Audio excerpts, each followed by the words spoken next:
The first people to make coins were the Lydians in Asia Minor in 640 BC. About 40 years later, the concept spread to ancient Greece, where coins often featured an owl, the symbol of the goddess Athena. Around 500 BC, the Chinese invented coins made of cheap metals like copper instead of gold and silver. Today's currency coins are still made of copper, nickel, and other inexpensive materials.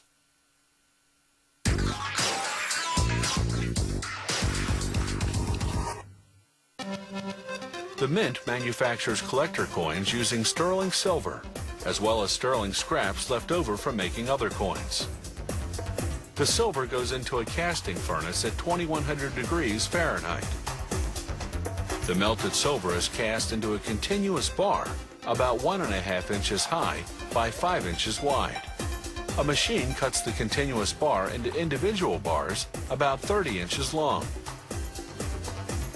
Each bar goes into what's called the roughing mill. The mill's 2 rollers squash the bar flat, using up to 9 tons of force.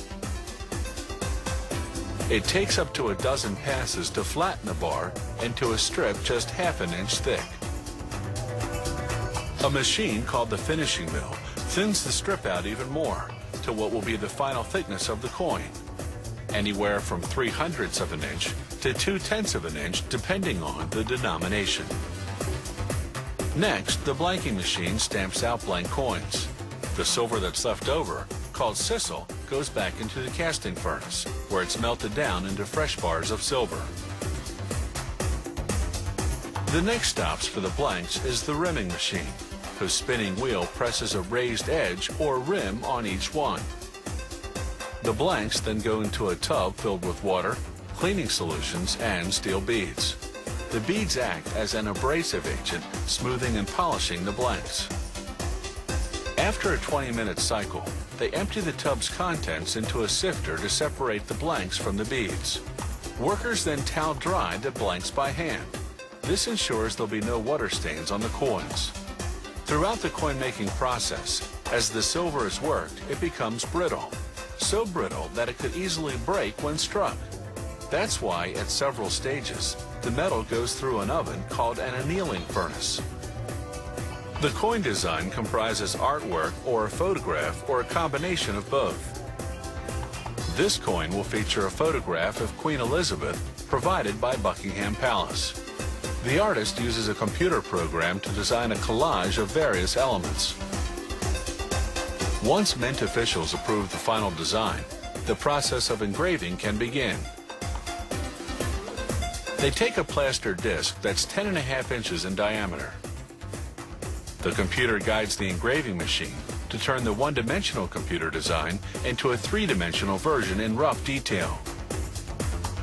This creates a plaster model of the design in the negative. They now use this negative to cast a plaster positive. An artist then enhances the detail by hand. Once that's done, they cast a negative plaster mold.